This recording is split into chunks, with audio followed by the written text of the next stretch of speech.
বনানী ফ্লাইওভারের নিচে রাতে কি ঘটে? আসসালামু আলাইকুম, নতুন এপিসোডে আপনাদের স্বাগত। ঢাকার বনানী এলাকায় রাত যত গভীর হয় রাস্তা তত ফাঁকা হয়ে যায়। দিনের কোলাহল যেন হঠাৎ করেই থেমে যায়। কিন্তু স্থানীয় কিছু মানুষ একটা কথা সব সময় বলতো, রাত 2টার পর ফ্লাইওভারের নিচে কেউ দাঁড়ায় থাকে। কেউ কারণবশত সেটা জানে না, কিন্তু অজানা গল্প সবাই জানে এটা রাতে কেউ দাঁড়িয়ে থাকে। তানভীর ছিল একজন বিশ্ববিদ্যালয়ের ছাত্র। ভূতের গল্পে তার একদম বিশ্বাস ছিল না। সে সব কিছুকে কুসংস্কার বলে উড়িয়ে দিত। একদিন রাতে বন্ধুর জন্মদিন শেষে বাসায় ফিরছিল সে। সময় তখন রাত 2টা 20 মিনিট। বনানী ফ্লাইওভারের নিচ দিয়ে যাওয়ার সময় তার মোটর সাইকেলের ইঞ্জিন হঠাৎ বন্ধ হয়ে গেল। সে কয়েকবার ট্রাই করলো, কিন্তু হচ্ছে না।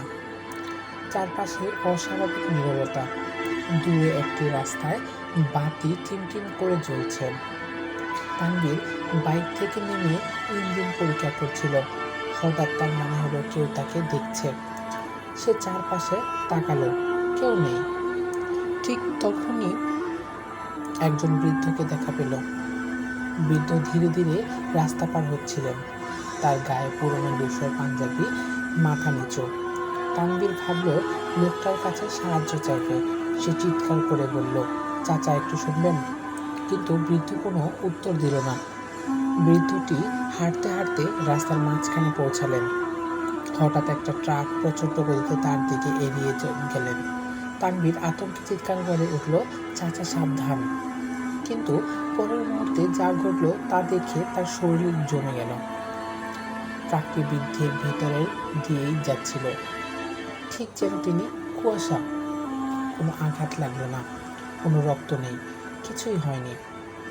তানভীর স্থির হয়ে দাঁড়িয়ে রইল। বৃদ্ধ তখন ধীরে ধীরে তার দিকে ঘুরে তাকালেন।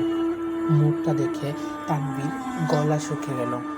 চোখে নেই, চোখের জায়গায় শুধু অন্ধকার আর অন্ধকার, আর ঠোঁট ছিঁড়ে অস্বাভাবিক হাসি। বৃদ্ধ বললেন, তুই আমাকে দেখতে পাচ্ছিস? তানভীর উত্তর দিতে পারল না। বৃদ্ধ আবার বললেন, অনেকদিন পর কেউ আমাকে দেখতে পেল। তারপর বৃদ্ধ হাত তুলে ফ্লাইওভারের একটি পিলারের দিকে ইশারা করলেন, ওখানে দেখো। তানভীর অনিচ্ছায় তাকালো।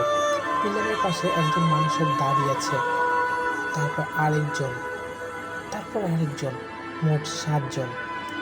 সবাই সাদা কাপড় আর তানভীরের দিকে তাকিয়ে আছে। তানভীরের মনে পড়ল কয়েক বছর আগে এখানে একটি ভয়াবহ সড়ক দুর্ঘটনা হয়েছিল। একটি বাস নিয়ন্ত্রণ হারিয়ে অনেক মানুষের চাপা পড়েছিল। সংবাদে দেখা হয়েছিল সবকিছু। হঠাৎ তার বুক ধুকপুক করে উঠল। বৃদ্ধ ধীরে ধীরে এগিয়ে এলেন। আমরা কেউ বাড়িতে ফিরতে পারিনি। চারপাশে বাতাস বরফের মতো ঠান্ডা হয়ে গেল। তানভীর দৌড় দিতে চাইল, কিন্তু তার পা নড়ছে না। হঠাৎ সে শুনতে পেল ধূপ ধূপ করে ফ্লাইওভারের উপরে কেউ হাঁটছে।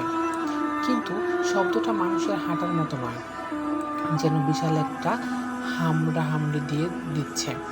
তানভীর মাথা তুলে তাকালো। ফ্লাইওভারের রেলির উপর একটি লম্বা কালো অবজয় দাঁড়িয়ে আছে। অস্বাভাবিক লম্বা, হাত পা, দুটি চোখ জ্বলছে, মুখে কোনো চামড়া নেই। সেটি ধীরে ধীরে নিচের দিকে তাকিয়ে আসছে। পরের মুহূর্তে ফ্লাইওভারের সব বাতি নিভে গেল। পুরো এলাকা অন্ধকারে ডুবে গেল। তানভীর শুধু শুনতে পেল অনেকগুলো মানুষের কান্না, আর সেই কালো জিনিসটার খিলখিল হাসি। সকালে পুলিশ ফ্লাইওভারের নিচে তানভীরের মোটর সাইকেল খুঁজে পেল। বাইকটি ঠিকঠাক ছিল, মোবাইলও ছিল, কিন্তু তানভীরকে পাওয়া যায়নি। 3 মাস পর থেকে নতুন একটি আজব ছড়ালো শুরু করলো। রাত 2টার পর বনানী ফ্লাইওভারের নিচে নাকি একজন যুবককে দাঁড়িয়ে থাকতে দেখা যায়। সে পথচারী থামিয়ে শুধু একটা প্রশ্ন করল, আপনি কি ওকে দেখতে পাচ্ছেন? আর যদি কেউ জিজ্ঞেস করে কাকে, তখন সে ধীরে ধীরে ফ্লাইওভারের উপরে আঙুল তুলে দেখায়। কিন্তু সাহস আর কেউ পায় না। ঘটনাটি 2021 সালের একটা ঘটনা। বনানী ফ্লাইওভারের নিচের যে অন্ধকার জায়গাটা আছে সেটাকে কেন্দ্র করে ঘটনাটা ঘটা। আমার চাচাতো ভাইয়ের সাথে ঘটেছিল ঘটনাটা। ঘটনাটা শোনার পরে আমার মনে হচ্ছিল যে জায়গাটা আমাদের দেখা উচিত এবং এক্সপ্লোর করা উচিত। তো আমরা সবাই মিলে জায়গাটা দেখতে গিয়েছিলাম। দিনের বেলা জাঁকজমক হলেও যত গভীর রাত হতে থাকে তত ভয়ঙ্কর আকাশ কালো হতে থাকে। তো আমাদের গল্পটি কেমন লাগলো নেক্সট এপিসোড দেখার জন্য অপেক্ষা করবেন।